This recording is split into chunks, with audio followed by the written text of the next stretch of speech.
Lots of good things. Start over now.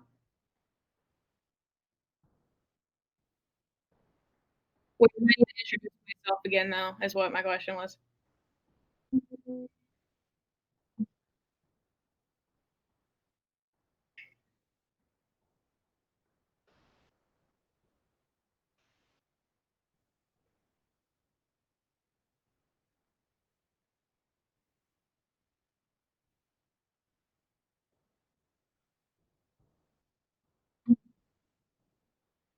I don't know if anyone can hear. Hmm. Can they hear us? Oh, they can't hear us now. Okay, perfect. Yay. Wonderful. um, would you guys like us to start over or just keep going? Let's see what they say in the group chat. Cool. Nada. This is great. Let's just keep rolling. Cool. So why did you guys go into education? Hmm. That's a good question. So for me, it was destiny, I guess is not the right word for it, but so back in the fourth grade, I remember writing an essay on like what do you want to be when you grow up? And to kind of suck up to my own teacher, I was like, I want to teach, blah blah blah. And then I kind of started thinking about it, and I was like, you know what? Actually, like that kind of fits who I am because I like to help people. I'm a huge nerd. I absolutely love school, so like it kind of makes sense for me to just kind of like stick with it. Um, so yeah, just in terms of like knowing that like I have a gift and an aptitude um, for school, I wanted to kind of give that back and just be able to uh, just help other kids kind of learn as like the best way they could. That's kind of that was kind of the mindset that I just took throughout college um, as I investigated this little career we call education. So Cool. Let's see. Um, for me, I think it started pretty late into my college career. I think I was like a lot of students who didn't really know what they wanted to be, but hopefully with their major, they were going to find out what exactly that was. And I remember I was tutoring a lot. I was in research that involved education. And then I think that's kind of what planted the seed. It was like I was doing all of these educational things, but I hadn't actually thought about teaching. And so my senior year came around, and I knew I wanted an experience or like my job to be like human, like interacting with humans and connecting. Like I'm a very emotional person, and I just wanted to feel like I connected to people and help them. And I definitely saw younger people as like a group that I felt like my heart kind of called out to, and where I felt that God could use my gifts. And so I kind of looked around for graduate programs to kind of get my start into teaching. And so that's kind of what I'm doing now. I'm earning my master's degree in education and then also teaching at the same time. I'm working on my licensure. So yeah, that's kind of how I got here. That's awesome. Um, Yeah. how has teaching changed you as a person, either for the better or for the worse?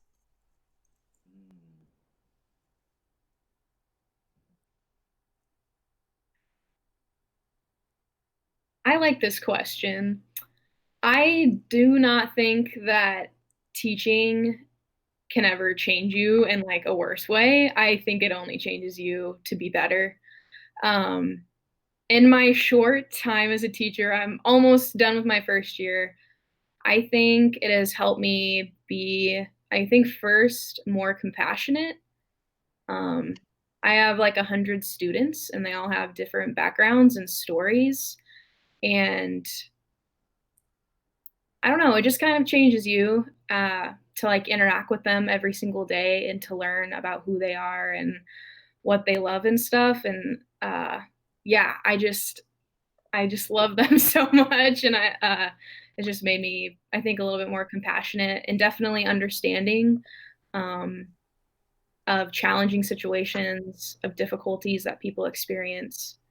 And so, yeah, I think it has changed me for the better in those two ways. What about you, Bernard?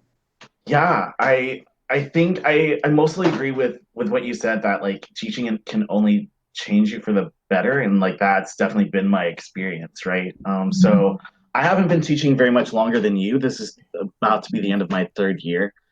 So kind of in the eyes of the state, I'm still kind of a novice teacher, but still like I definitely see myself first, like my interpersonal skills have grown like exponentially, right? So like I always considered myself to be kind of an introvert, kind of shy. Um, and so it was kind of hard for me to kind of just reach out and accept support from people that I really didn't know. Fast forward 3 years, and all of a sudden, like I'm leading PD sessions, and I am like collaborating with other teachers, and I'm like consistently like doing a lot of these things and reaching out to people about like what can we do to make our school better. And I'm just like, dang, like first first year teacher Bernard would not have done anything like this, and so it's crazy to think like uh, how much you can change even in a short amount of time. And I also want to go back to what you said about compassion. Like that was always on top of mind for me whenever I started teaching. So even before I started, like I knew my heart went towards social justice and service.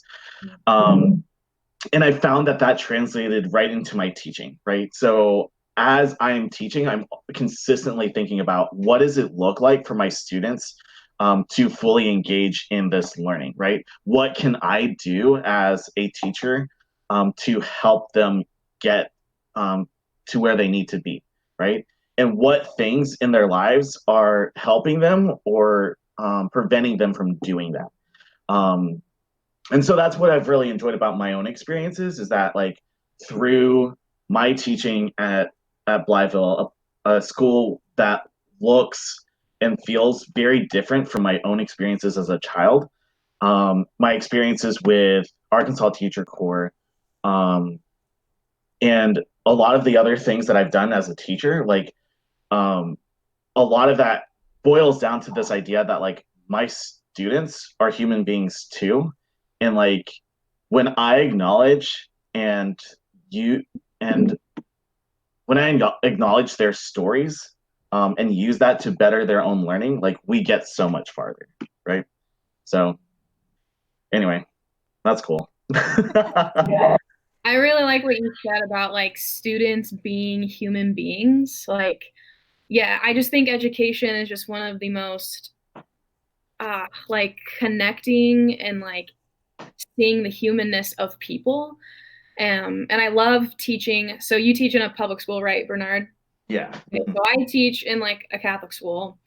Um, and something that I've been learning about through like my, I guess now Catholic formation as an educator is like, you know, a student and a teacher, like we are not just learning these concepts, but we're like spiritual beings. Like we are everything, like mind, body, spirit all together.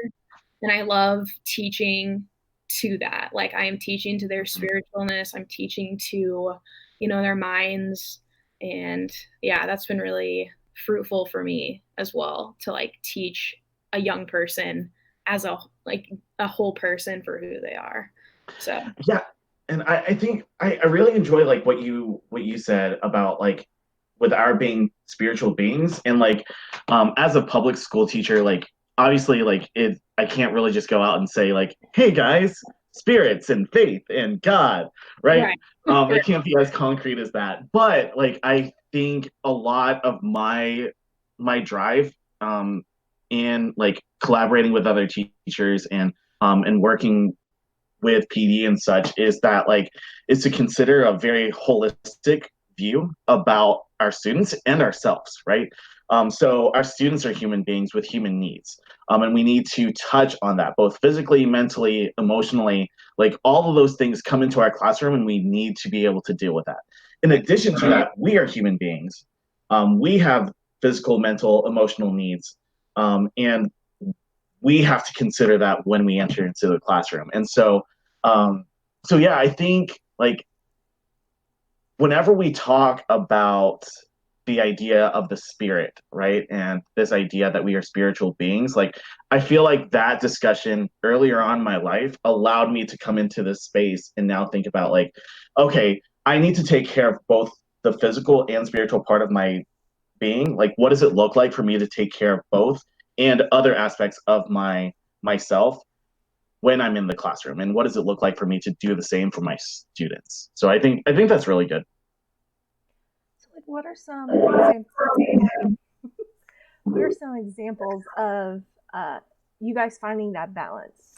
Because whether you're an educator or a banker or a doctor, like you have to find that balance of every person you interact with is a person, a fully formed thing with baggage and hopes and dreams and everything. So, what are some concrete ways that like you as teachers have learned how to do that? That maybe those of us who aren't teachers could borrow from you guys.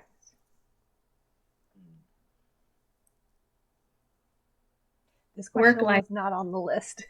Okay. Yeah. I just did an assignment about work-life balance, so I'm like gonna draw on that, I think. Right now, as like a young adult who only takes care of herself, I feel like it's a little bit easier for me because my major concerns right now are like me in my classroom. But I do see education as, a little bit of a ministry for me as well. So it's kind of like my work and my spiritual life all kind of come together. And then, but that's like such a big part of my life. So when I come home, like, how do I also take care of myself? Honestly, if I'm being honest, I'm still learning how to do that. I think this first year of teaching has been a lot of learning who I am.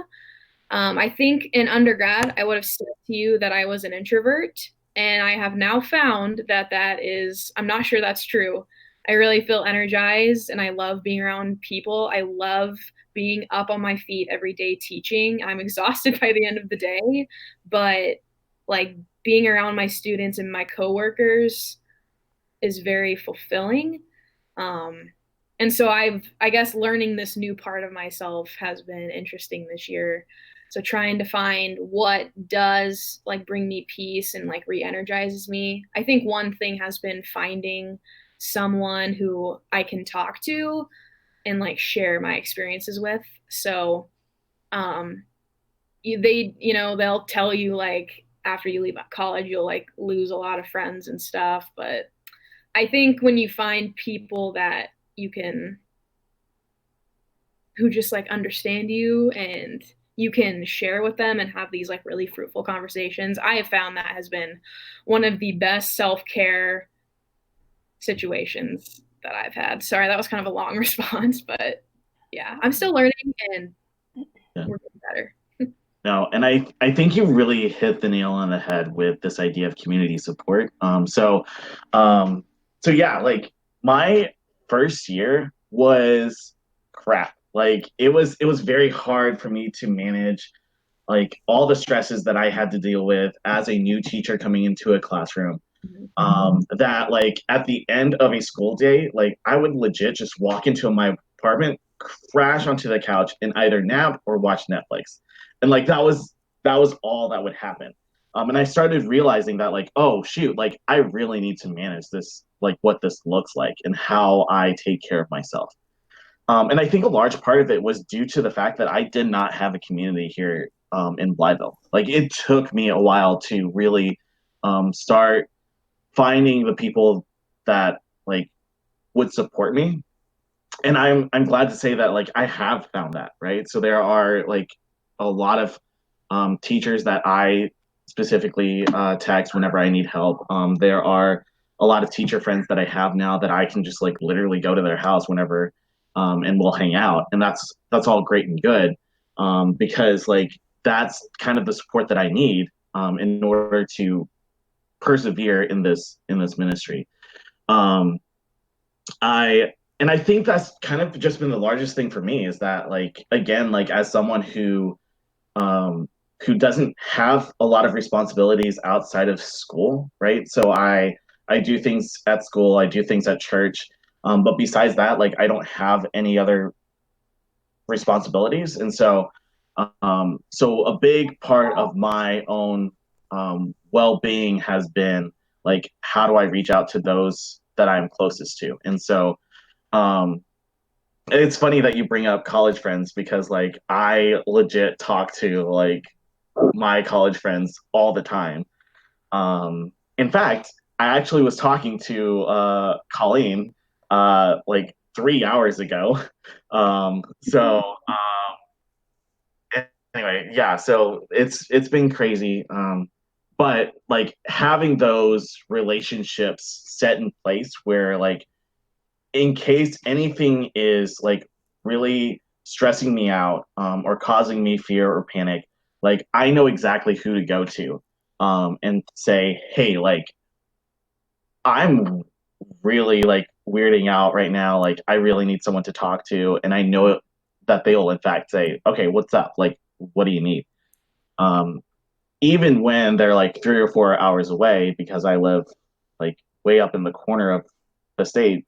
Like even with all the distance, like I feel much closer to them, honestly, than I did like 3 years ago. So I think that's been really helpful for me as the teachers, leaning on the support of the friends around me. So we have a couple really great questions in the group chat. So Skylar asked, how did y'all decide what grade or age level that you wanted to teach?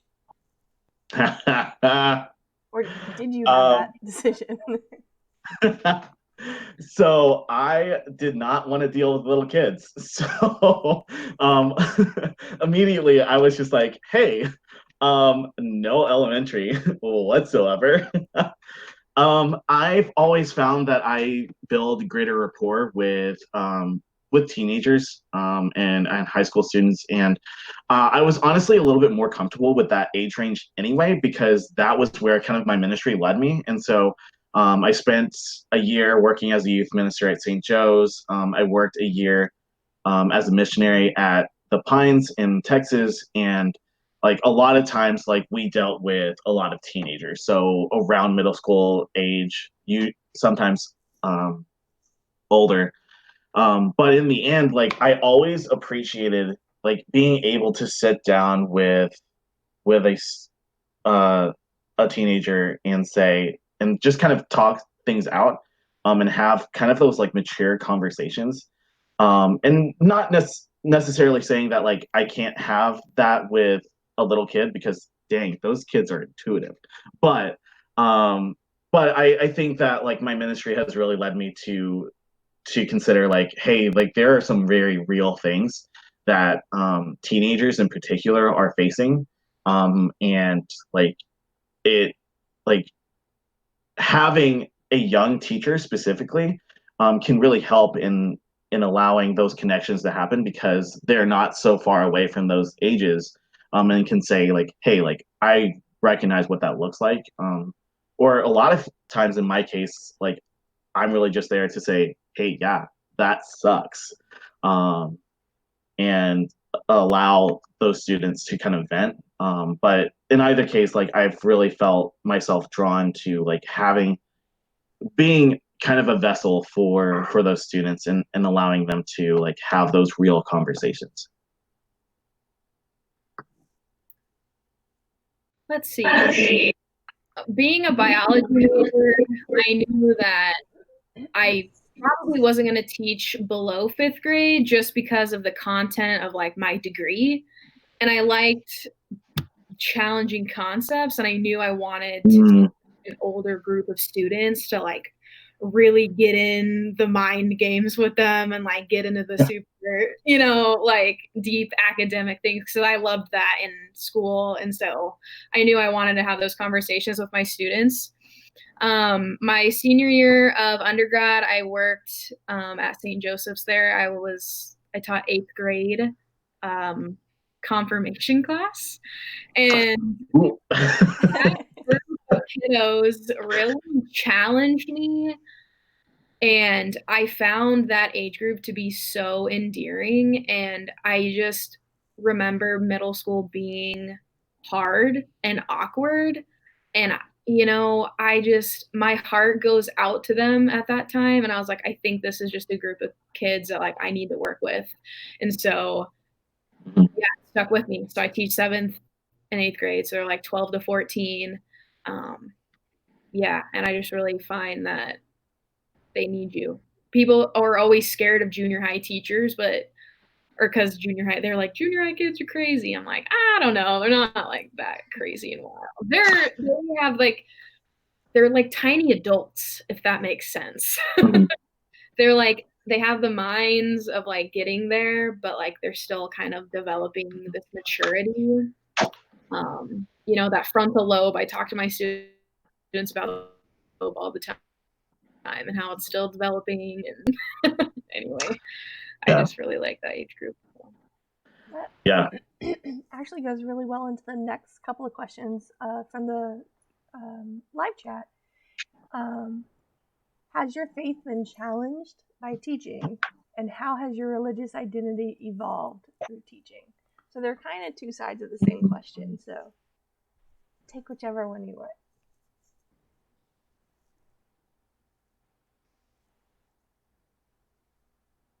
Yeah, that's a really good question. And I kind of want to approach it with the perspective of a public school teacher.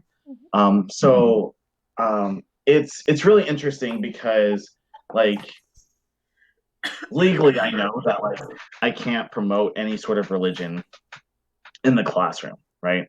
And even in the South, in the Bible Belt, like where like Christianity is kind of the norm for the school, and so like it's not really legal, but people do it anyway. It's just like, hey, like Christianity is kind of the norm. Like I want to make sure that my classroom is a space where like all of my students feel welcome, and all of the students have an opportunity to like really challenge each other and their perspectives, right? And so I think my faith has grown in the sense that like I am now like perfectly okay with questions, right? Um, and like I've had those moments in my faith life where like I have like either moved away from the faith or I've had those times where I'm just like, does this make sense for me? Um, and I know like that can be very challenging for someone. And I think that the perspective that I got from the church when I was growing up, in my head, like it always seemed like the church was just like, hey, like here are the rules, and you should never like question them ever. Cool, bye. And so that like I recognize that that was kind of why kind of moved away from the church whenever I was in high school, was this idea of like this is like all the nice little boxes that God needs to fit into, and like I don't think he should, and I don't think he does, and therefore he doesn't exist. So peace out. Um, and it wasn't until later that I considered like, oh hey, maybe it's just because I have questions about my faith, and I haven't found those answers yet. And so I always approach this in kind of like an inquiry based approach, right? And this is kind of the teaching style that I've taken up with my students anyway. And so when people start to question their faith, I'm just like, okay, well, why do you think that is, right? And like, what makes you think this way? And allowing them to dive into those answers and find it for themselves, like allows them to build a more personal foundation for their faith, which is what led me to hold on to my faith so strongly now. It's because like I know this to be true for myself, and that's what I'm holding on to. And so I think to wrap up kind of a very long answer, I like I think now I identify so much with the story of doubting Thomas, where Thomas had questions about his own faith, and Jesus did not leave him in that moment, right? He came back and was just like, "Hey, Thomas, yo, I'm still here," and he answered those questions, but um, he also shared like the importance of faith. Um, and so I've always held on to this belief that like where reason ends, faith begins. And so like this idea that I should never stop looking for answers in my own faith life, but I also need to trust um, in God and in Jesus, and know that at some point like He will reveal those answers to me.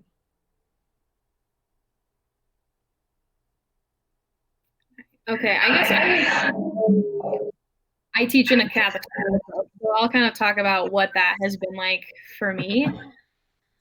I went to public school K through 12 though, so I feel like that has a big part of my story, because I felt like I was a defender of my faith growing up. And so it was kind of like my shield and my weapon. So I was always ready to kind of protect myself and defend myself.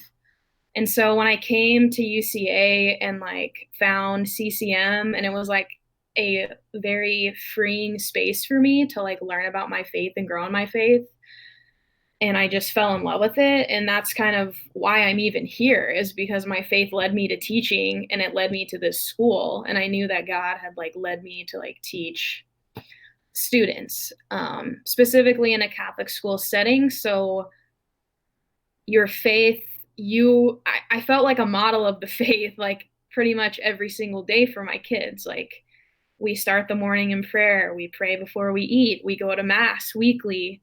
I am like a walking, living, breathing model to them every single day. And I think I never really saw that before. I think everyone is, though. Like every Catholic, you are this, right? You're the walking model every day.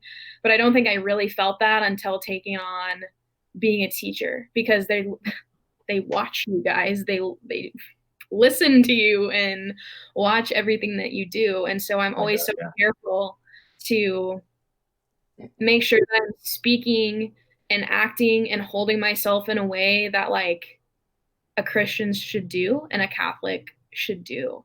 And so I'm very like aware now of, yeah, just my identity as a Catholic woman, as a teacher, how I live my life. But that has also been very challenging, moving from a complete student into kind of a working adult, because my faith is a lot different now that I'm not going to mass every weekend with my best friends, and we're not going to adoration together every week, and I don't have a small group anymore that like, I really could just share my faith with. So like learning how this year to kind of like share my faith and grow in it, without that CCM community has been definitely challenging. So yeah, that's definitely how it's affected me, but in a good way. So we're gonna take it a little lighter right now. Okay. What Fine. was the silliest, most ridiculous, or embarrassing thing that you have done as a teacher?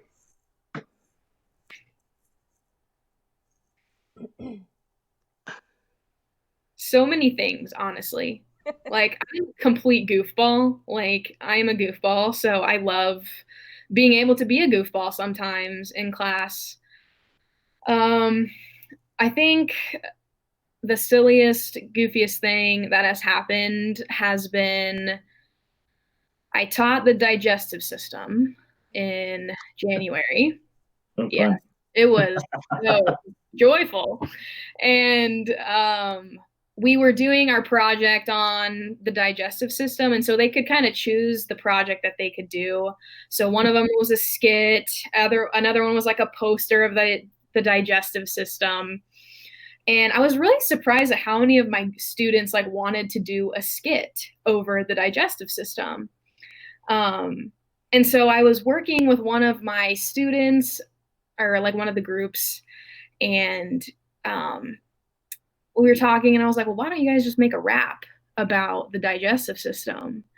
And they were like, oh, yeah, that's a good idea. And I was like, yeah, we could like, and then I started helping them because I was super into it too. And I was like, we could do, let's think of a song. And I was like, okay, Ice Ice Baby. And they were like, no, it's kind of old. And I was like, okay. And then I threw up Old Town Road. And so they loved Old Town Road. I'm sure you guys have all heard that song. And so we made a digestive system rap to Old Town Road. It is fantastic. My whole class ended up getting involved in this. They all dropped their other projects, and we spent the whole period making a rap and videoing it. I put it on the Google Classroom. I showed like all of my classes, and we rapped. It was the funnest day ever, like the most engaged. All of my students were engaged. I only had 12 in the classroom, so that's not very many at all. But like, I felt like that was just the best moment to have all of them in it with me. And like, you have to know the digestive system to rap about it. So I like didn't really feel bad that they weren't making posters anymore. So it was fantastic. Yeah. It was silly and goofy, and it's cringe-worthy, really, if you listen to it. But that's just you what have happened. flashbacks to your famous rap videos for the women's retreat a couple years ago? Wait, say that again, Casey? Did you have flashbacks to your lovely rapping skills on the women's retreat ad? Oh, yes. Yeah. I don't know how rapping always comes up with me. It's kind of like a joke between my friends that I'm a rapper, but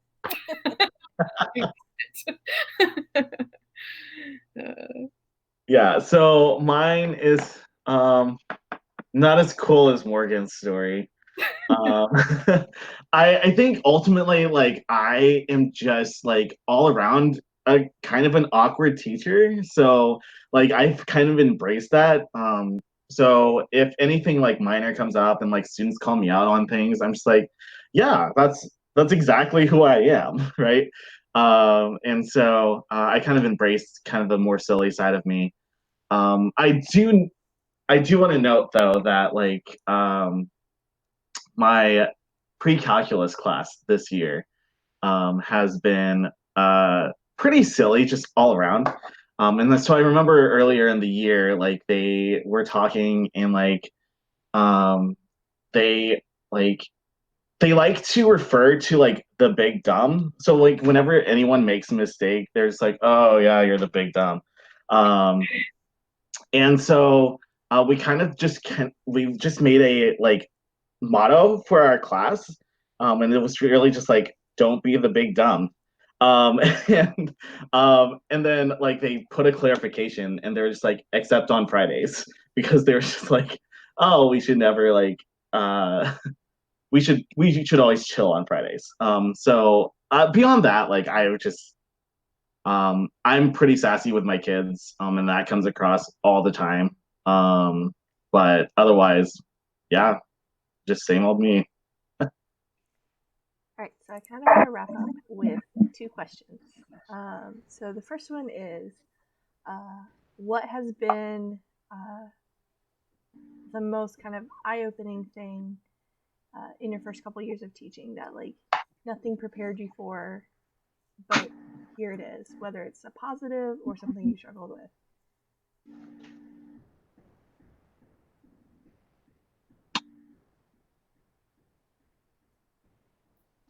So there are a couple of things that I briefly like want to talk about here. Um, One, I think that like I'm always like amazed by our vocation, by God's call. And um, like he surprises us at every turn. And so like teaching was always my end goal. It was always just like, hey, like once I get into teaching, like boom, done. I've nailed it. And then like once I got into the classroom, God was just like, but not really. And so like I find myself thinking about like what would it look like for me to go further into education and find ways to facilitate professional development for teachers, to coach fellow teachers, to move kind of into this like adult learning stage, and prepare other teachers for what it looks like to be in the classroom.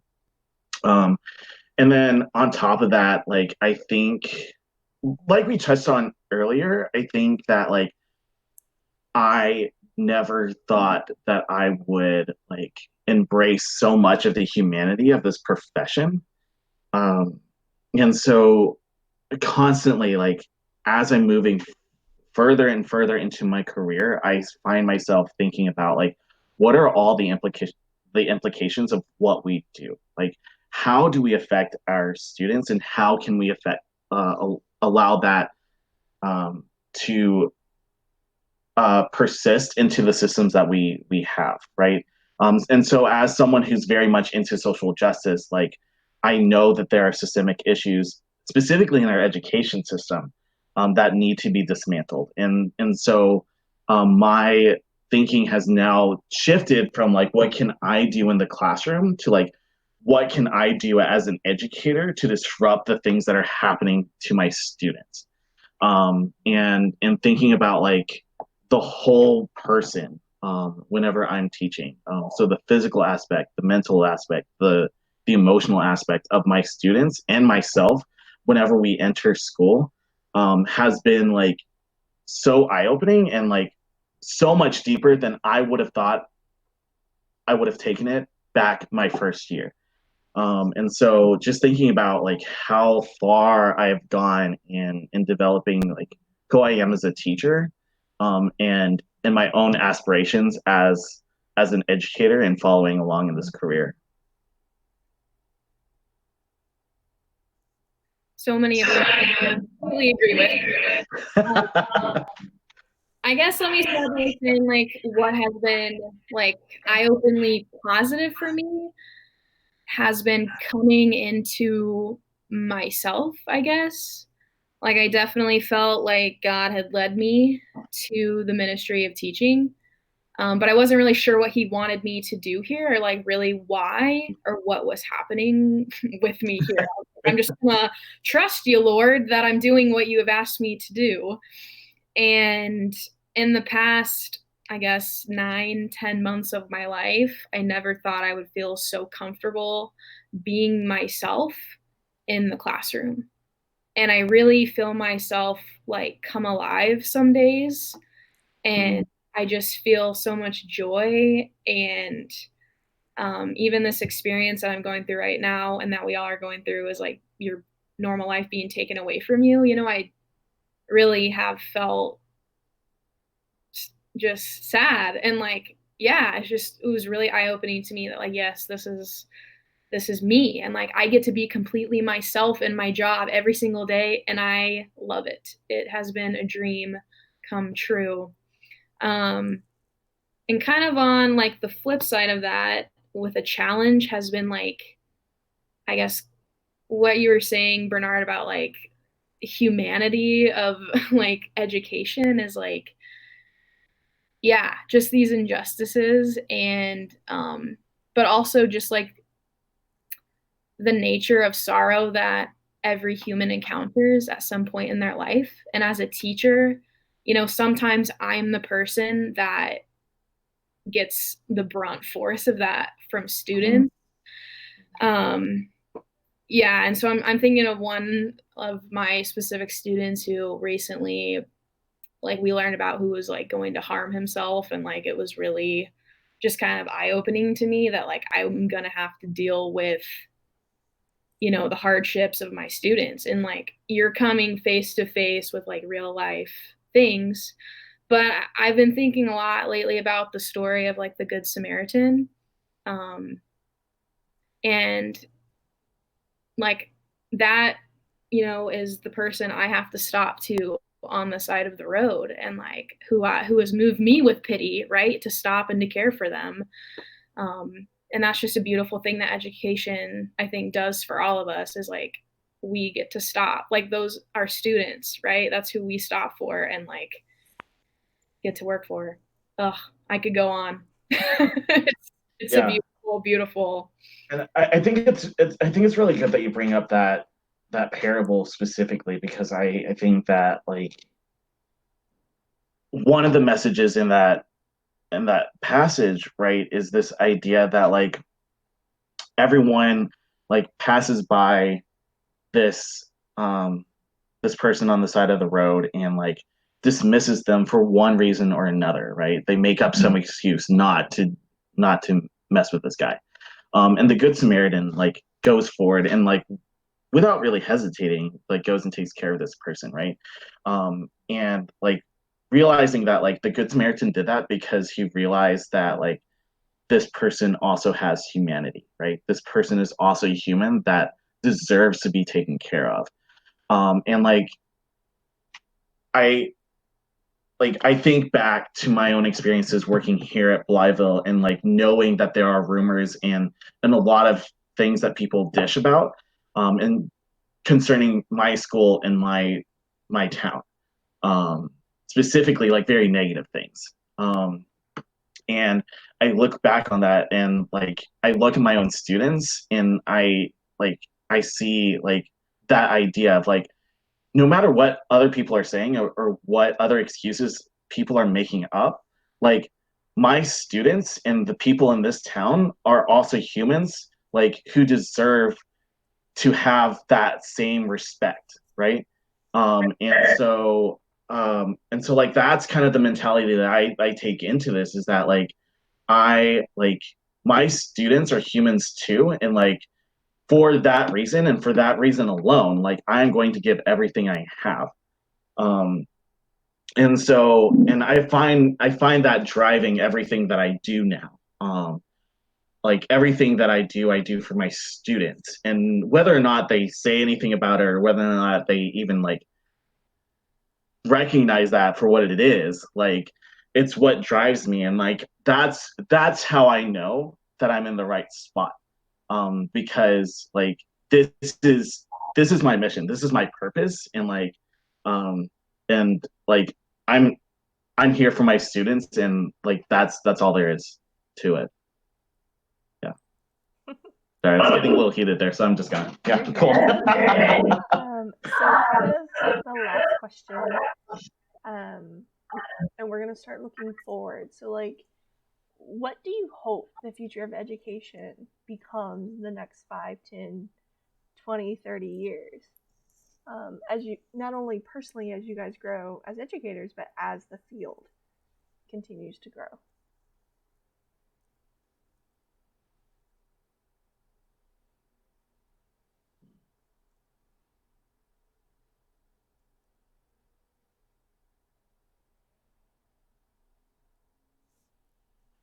When I consider that question, I actually like want to think about the situation that we're in now. So like with this whole pandemic, like it brings to light a lot of things about like what we do as a culture and as a society, and how that's differentiated across the world. Um, and so specifically focusing on education, like I ultimately want a reality in which like no one is left thinking about like how can I provide this to my students, right? So I think access is something that like is extremely important, especially at a time like this, right? Um, um, there are so many districts who are privileged enough to have like online resources, digital technology available to their students. There are a lot of districts who don't have that and who are like struggling to find ways to reach out to their students at this time. And so a reality that I want to see is a place where like that is not happening, right? Where we have resources that and quality resources that are available to any student out there so that any student it can like achieve to their fullest potential. Um, on top of that, like I think a lot about like our own conversation here and our focus on the humanity and the whole person.